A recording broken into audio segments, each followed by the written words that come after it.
As 1922 dawned over the Osage Nation's tribal lands in Oklahoma, most Osage citizens agreed on one very disturbing thing. They were being targeted and killed, all to get access to their wealth.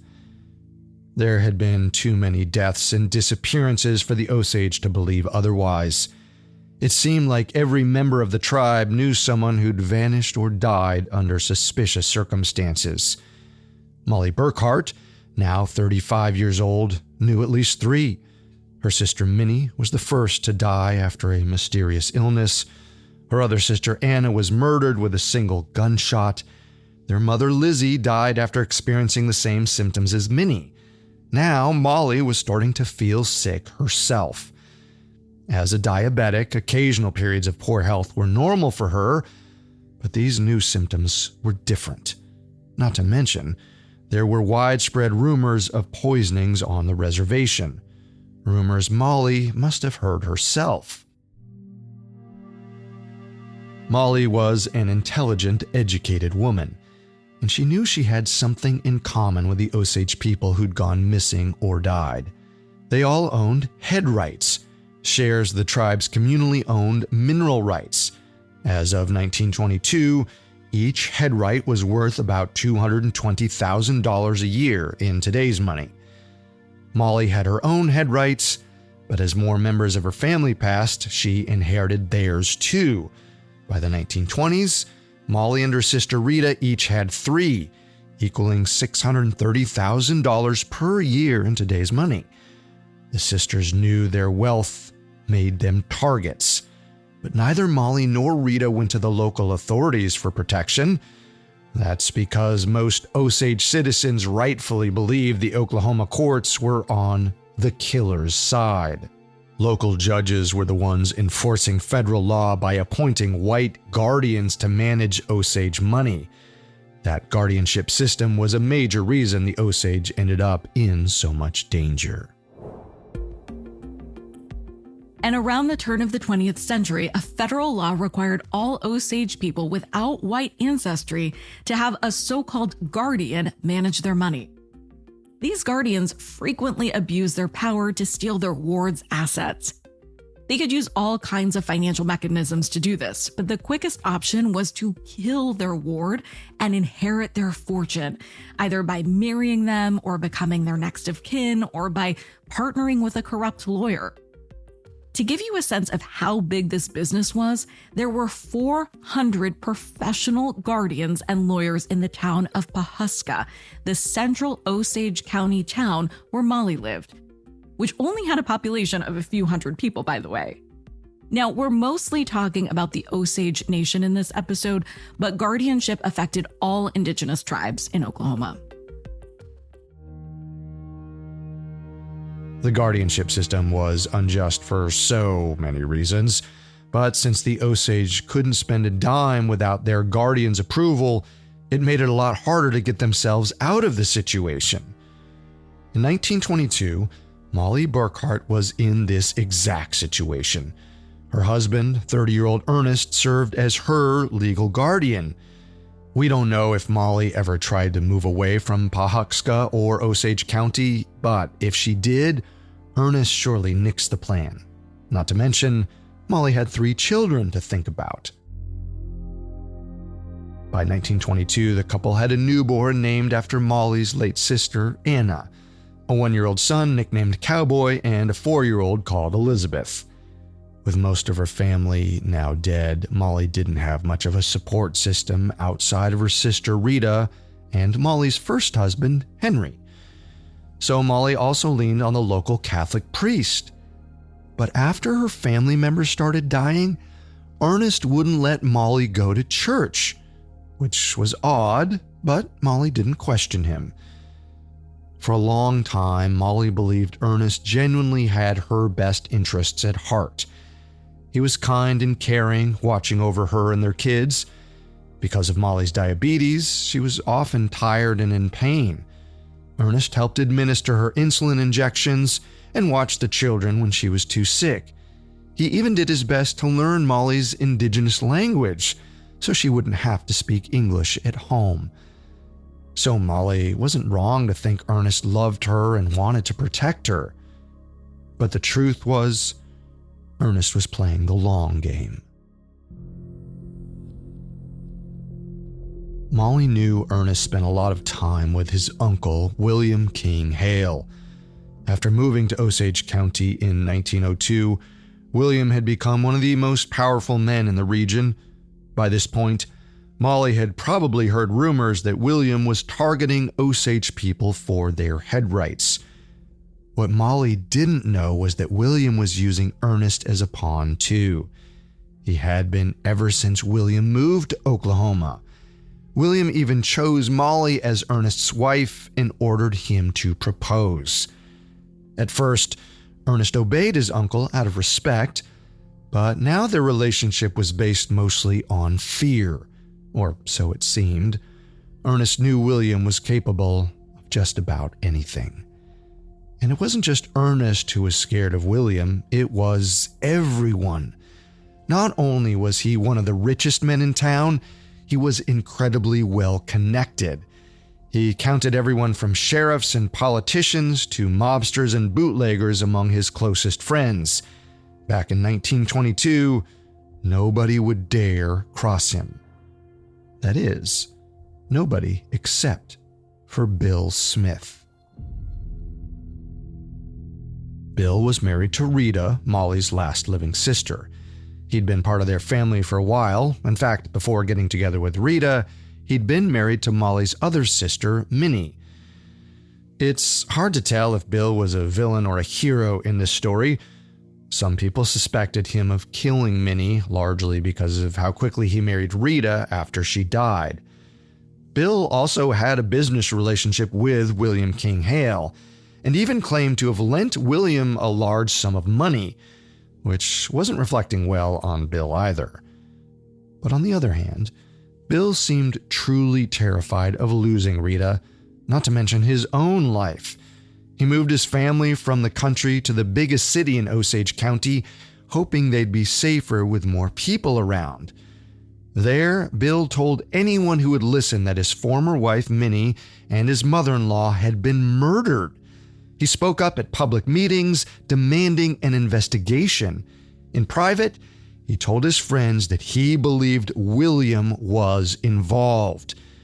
And this behavior put him at odds with many of his fellow white men, particularly those who benefited from what's become known as the Reign of Terror, including the lawyers specializing in native guardianship. Bill's message was getting so loud, people couldn't help but listen, even for the non-natives who, up until now, preferred to turn a blind eye. But then something happened that made all of the murders way too hard to ignore. In February 1922, a 29-year-old Osage man named William Stepson died suddenly in his bed. As a rodeo champion, he was physically fit and in excellent health. No one could believe he died overnight from a fatal illness. But now, with a local celebrity gone, many were determined to get to the bottom of it, which meant the truth was finally about to surface.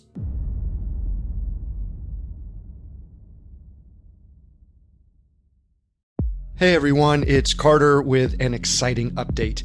Crime House Studios is launching a new original show called Killer Minds, hosted by licensed forensic psychologist Dr. Tristan Engels and Crime House's Vanessa Richardson. Each episode of Killer Minds features a deep dive into the psychology of a notorious murderer, from infamous serial killers to ruthless cult leaders, deadly exes, and terrifying spree killers. Along with Vanessa's immersive storytelling full of high-stakes twists and turns, Dr. Engels will be providing expert analysis of the people involved. Not just how they killed, but why. Killer Minds is a Crime House Studios original. New episodes drop every Monday and Thursday. Follow wherever you get your podcasts.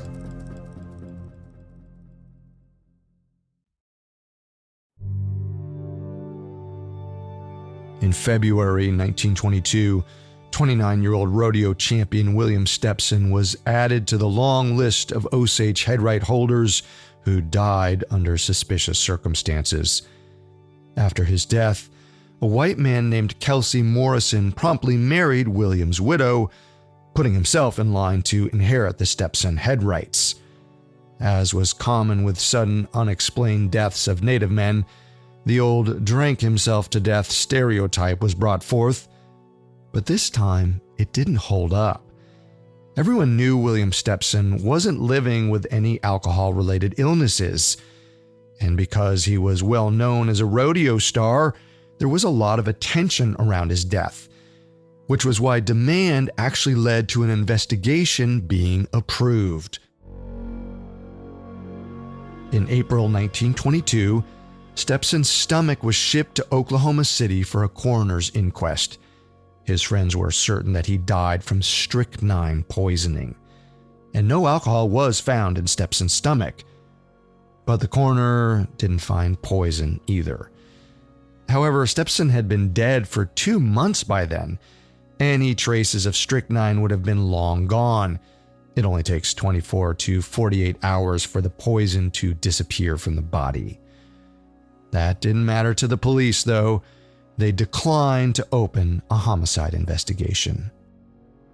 Stepson's friends were outraged, and they became even more upset when his 24-year-old widow was found dead too. Her death wasn't investigated as a murder either.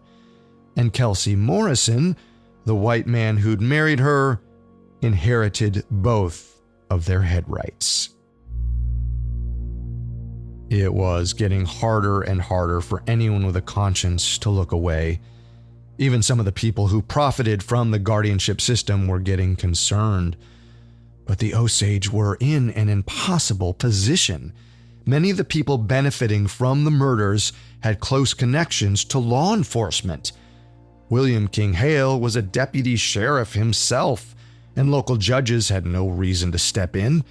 Their biggest concern was getting reelected, which wouldn't happen without the support of the area's white settlers.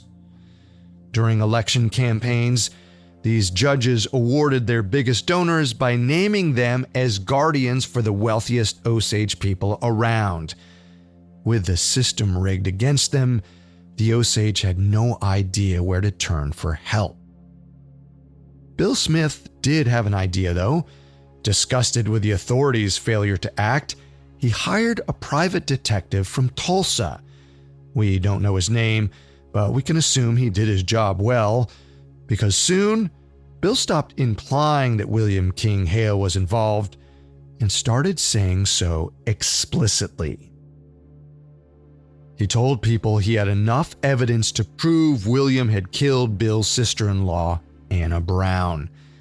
He didn't go to the authorities with that evidence, but he suggested he might if the murders didn't stop soon. Molly Burkhart must have heard Bill's accusations, but she was concerned she was also being slowly poisoned. If she made any waves, she feared her death might come much sooner. And if that happened, she knew no one would be brave enough to investigate. It's difficult to overstate how powerful William King Hale was in Osage County at this time. He wasn't just a big fish in a small pond. He was a shark. He'd spent much of his adult life convincing the Osage he was their closest ally. He made big donations to local charities and provided expensive food for tribal events. He even offered cash rewards for information on the murders, including Anna's, which Bill was now accusing him of planning. After each suspicious death, William made sure he was seen publicly comforting the bereaved, and because William owned a funeral home, he made sure all the victims were buried in top-of-the-line caskets, though it was at a substantial markup, paid for by the victims' estates. In between funerals, he showered his Osage friends with lavish gifts, ponies for the children and brand new suits for the men. He was happy to lend money to those in need, But when borrowers couldn't pay him back, they'd see a different side of William. Because as we know, William wasn't all kind smiles and free ponies. He frequently hired small-time crooks to do dirty work for him, including Kelsey Morrison, the man who married William Stepson's widow. And Kelsey was far from the only one. There were a lot of criminals living in or passing through Osage County at the time. William seemed to know most of them, from notorious interstate bootleggers to local petty thieves. Many ended up borrowing William Hale's money, then doing illegal favors for him to pay off their debts, like killing innocent people on his behalf. But Bill was on to him. With the help of the private detective from Tulsa, Bill figured out that William was specifically after Molly and Rita, and it wasn't hard for him to see the blueprints of William's plan. First, William would have Rita killed so Molly inherited the entire family's head rights. Then he'd have Ernest go after Molly, his own wife, so Ernest could inherit the head rights for himself, all before turning them over to William, with a massive payday for Ernest too, no doubt. But for all this to work, Rita had to be a widow when she died. Otherwise, Bill would inherit it all, which meant Bill would likely be William's next victim. But Bill wasn't the only person William was after. There were others standing in the way of his schemes, and they weren't all Osage. One of these people was a 55-year-old retired oil man named Barney McBride. The Osage liked Barney for the kindness and respect he showed the area's indigenous people. Sometime in 1922, a group of Osage people approached him about the murders happening all over their land. They knew their only hope for a real investigation was if a trusted white man went to the federal government. Barney agreed to take their concerns to Washington, D.C. He arrived on August 9, 1922.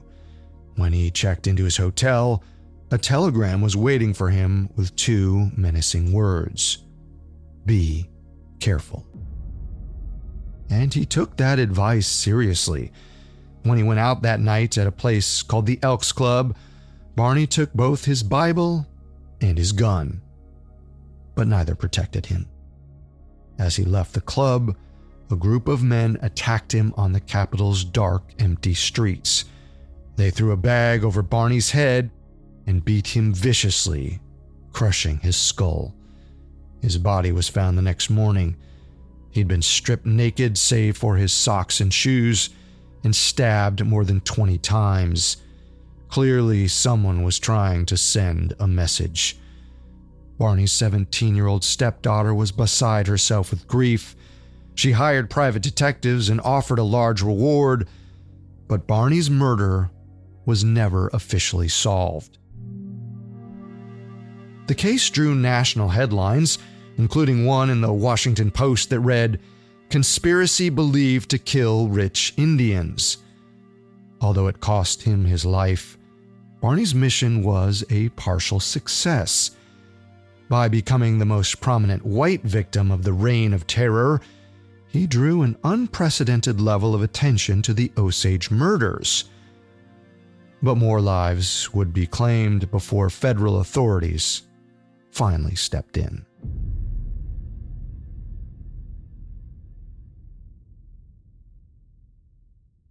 Attention all true crime fanatics. Have you ever stopped to wonder just how close you've come to danger without even realizing it?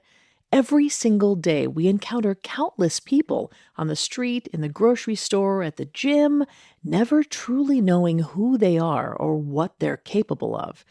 But what if one of those seemingly ordinary people was hiding a dark secret?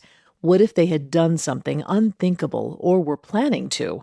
The Minds of Madness is a weekly true crime podcast that dives deep into the criminal psyche, covering the most shocking and disturbing cases you've ever heard of from all over the world. We're talking about ordinary people who do the most unthinkable things. The Minds of Madness examines the psychology of the perpetrators, trying to understand what makes them tick, while interviewing experts in forensic psychology and criminology, as well as survivors who fought for justice. The Minds of Madness is available wherever you get your podcasts, or visit mindsofmadnesspodcast.com for more information.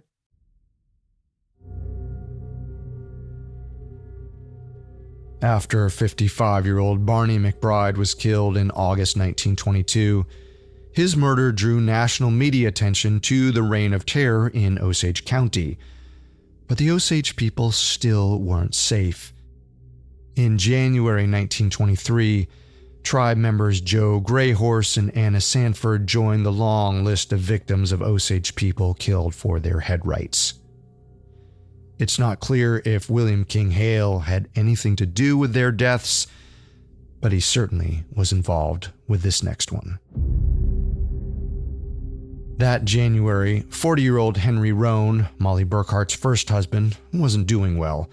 His current wife cheated on him, and after Henry learned about it, his addiction to alcohol spiraled. William King Hale was aware of Henry's struggles, and he decided Henry would be the perfect next victim. But before William acted, he took out a $25,000 life insurance policy on Henry, worth almost $500,000 today. Here's the thing, you can't just buy a life insurance policy on some random person, but you can do it for someone you have a so-called insurable interest in. In other words, someone whose death could really hurt you financially, someone whose end of life could mean the end of your business, for example, as well. Usually that would be a business partner or a spouse. In the case of Henry Roan, William's supposed insurable interest was a $12,000 loan he said he made to Henry. Whatever the reason is, you do still have to consent to having a life insurance policy taken out on you, or at least you're supposed to. We don't know exactly why Henry consented to this. Maybe he really did ask to borrow money, and William insisted on taking out a policy against him before forking over the cash. But it's also possible that Henry never consented at all, and William conspired with Henry's guardian to get the policy approved. Whatever the case, William was positioned to benefit from Henry's death, and he made his move one night in late January 1923. When Henry didn't come home that evening, his wife assumed he was out drinking, which he was, but William was banking on that part. He'd hired a bootlegger named John Ramsey to take Henry out on the town and give him free whiskey. Once Henry was good and drunk, William wanted John to shoot him and make it look like a suicide. John was halfway successful. On January 26, 1923, he shot and killed Henry. But the bullet entered through the back of Henry's head, which definitely didn't look like a suicide. John abandoned Henry's body in a car at the bottom of a stormwater channel and fled. Henry's body wasn't discovered until February 6th, when a couple of hunters stumbled across the crime scene. William grieved publicly for his supposed friend. He even insisted on serving as a pallbearer at Henry's funeral. Afterwards, he filed a claim under the $25,000 life insurance policy on Henry. Then, just for good measure, he started a rumor that Henry was killed by the man his wife was having an affair with. According to the bootlegger John Ramsey's later confession, Ernest Burkhart was in on this murder too, and his motive was an ugly one. Apparently, Ernest thought that Henry was going to divorce his wife and try to get back with Molly. For the moment, though, nobody knew who was responsible for killing Henry, but Bill Smith was certain he knew the answer, and he was threatening to go to the authorities about William. And this time, it looked like he might actually do it. Bill had been holding on to his proof for months. Maybe he didn't want William to know what he had on him. Or perhaps he thought William wouldn't dare actually kill him after he'd told everyone in town, "If I die, William Hale did it." But Bill also had a selfish motive for keeping his evidence to himself. See, William owed Bill $6,000. So instead of exposing the king of the Osage Hills, Bill tried to blackmail him into paying off the debt. That decision would end Bill's life and William's killing spree. On March 9th, 1923, 36-year-old Molly brought her 2-year-old son, Cowboy, to visit his Aunt Rita and Uncle Bill.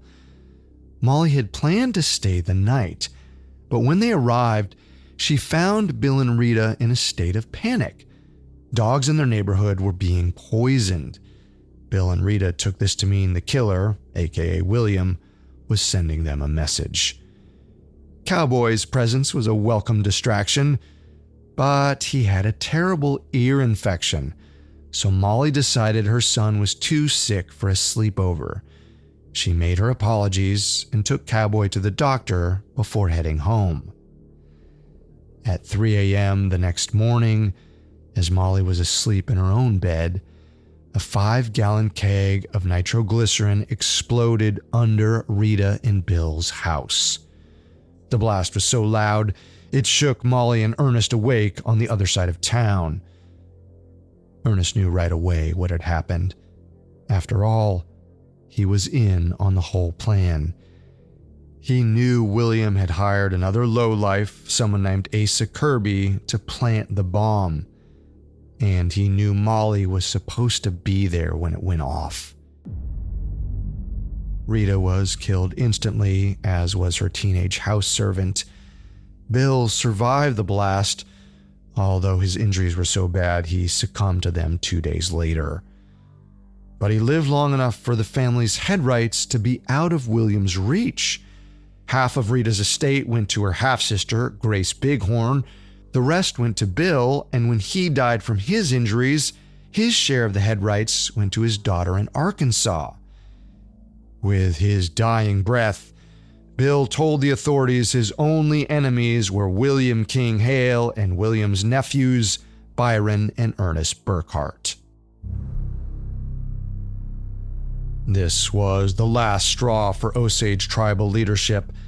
A few days after the bombing, they sent a full delegation to Washington, D.C. They lobbied the Department of the Interior, which oversees U.S. relations with Native tribes, for help. The Office of Indian Affairs finally agreed to their request. They formally asked the Bureau of Investigation, which later became the FBI, to investigate, as long as the Osage helped finance it. The Bureau put its Assistant Director, J. Edgar Hoover, on the case. Hoover dispatched an agent to Osage County on April 2, 1923, a little less than a month after the bombing. William King Hale was the Bureau's primary suspect from the beginning. Between Bill Smith's deathbed accusation and the life insurance policy taken out just weeks before Henry Roan's murder, it wasn't hard to make the connection. The problem was, William was so feared, nobody would say a word about him to a federal agent. With no one willing to come forward, the investigation stalled. But Hoover didn't drop it.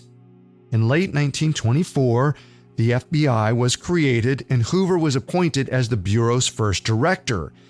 He passed the investigation on to the special agent in charge of Houston's field office, Tom White. In the summer of 1925, Agent White sent 4 undercover agents to investigate the Osage murders. Each was assigned a different persona: a doctor, a rancher, an oilman, and an insurance salesman. The last agent was particularly clever. Selling life insurance was a very effective way to find out who was afraid of dying. As the undercover agent went door to door, many of his customers said they believed William might kill them next. This gave the agent an idea. He decided to sell William a policy. And while William didn't go for it, he quickly befriended the agent. Before long, William was sharing a lot of personal information with him, including his plans to move to Florida on short notice. Of course, he had no idea he was spilling his guts to the FBI. Piece by piece, the agents built their case. They knew that if they wanted to put William away, they needed an army of witnesses to testify for the prosecution. In the fall of 1925, one critical informant came forward. Molly Burkhart's priest.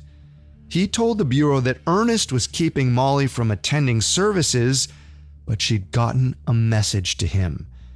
She said she was afraid she was being poisoned. Thankfully, the priest's message reached the Bureau in time. Agents swooped in and rushed Molly to a hospital where her symptoms soon vanished. It turned out the medicine that was supposed to help her was actually killing her. Her insulin shots, which she got from 2 doctors on William's payroll, were full of poison. And it wasn't long until the investigators had all the evidence they needed. Just a couple of months later, in January 1926, 51-year-old William King Hale and his nephew, 33-year-old Ernest Burkhart, were finally arrested, as were many of their accomplices.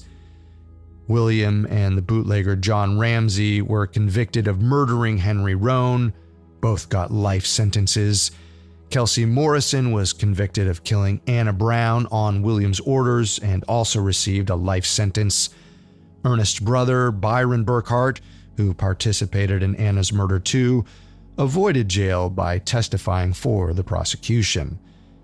Ernest was also sentenced to life in prison for his role in Bill and Rita's deaths. Molly filed for divorce. With Ernest and William in prison, Molly was free to go back to church and meet new people. She even fell in love again with a man named John Cobb. The couple got married in 1928, about 2 years after Ernest's trial. But this time, Molly was determined to do things differently. She sued to terminate her guardianship. In 1931, at the age of 44, she was declared a competent adult. For the first time in her adult life, Molly controlled her own fortune. She got to enjoy it for a few more years until she died in 1937 at the age of 50 after a long illness. Considering how many people had tried to kill her, living long enough to die of natural causes was its own kind of victory. So, was justice done? Criminally speaking, not really. William, John Ramsey, and Ernest were all ultimately paroled after serving just part of their life sentences. Kelsey Morrison's life sentence was repealed in 1931. 2 of William's hired guns dropped dead before they could testify against him. Most of the Osage murders remain officially unsolved. According to the Osage's current principal chief, Jeffrey Standing Bear, it's estimated that at least 5% of their tribe was murdered during the Reign of Terror years. In all likelihood, dozens of killers and accomplices were never charged. Well, as for the financial side of things, the news is a little better here, although there's still work to be done. In 1925, a new law stopped non-Osage people from inheriting Osage head rights. Although the Great Depression ended the oil boom in Oklahoma, head rights continue to bring in a modest income for their owners and still do today. Beyond that, the Osage people were able to secure some additional financial restitution. After decades of watching the federal government mismanage their mineral rights trust, the Osage Nation filed suit in 2000. They claim the government failed to collect money owed to them for oil leases and also failed to invest that money for the benefit of head right holders. After years of legal wrangling, the government finally agreed to pay $380 million in damages. But that is just pennies on the dollar compared to what was stolen from the Osage people over the years. But it did help the tribe buy back some of their former land, starting with 43,000 acres purchased from multimedia billionaire Ted Turner. The Osage Nation officially took ownership of that land in 2016. They're using it for farming and beef production, with the goal of providing food security for the entire tribe. If they succeed, it'll be the first time in 200 years the Osage Nation can feed their population without relying on trade with the United States, proving just how resilient the Osage people are and why it's so important for us to remember the atrocities that were committed against them.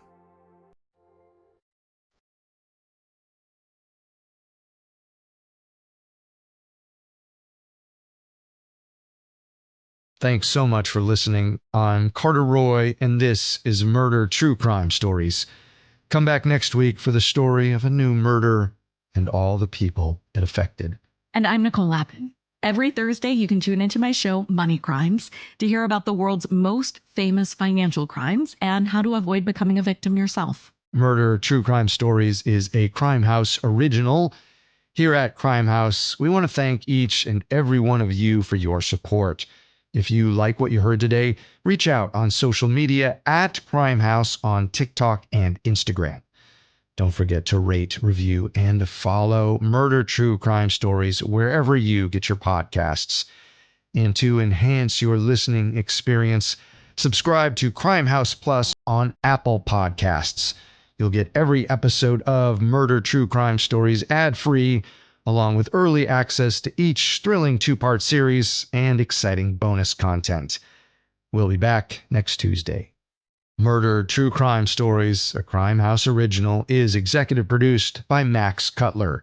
This episode of Murder True Crime Stories was produced and directed by Ron Shapiro, written by Yelena War, edited by Natalie Pertsovsky, fact-checked by Beth Johnson, sound designed by Russell Nash, and included production assistance from Sarah Carroll. This episode of Murder True Crime Stories was hosted by Carter Roy and Nicole Lapin.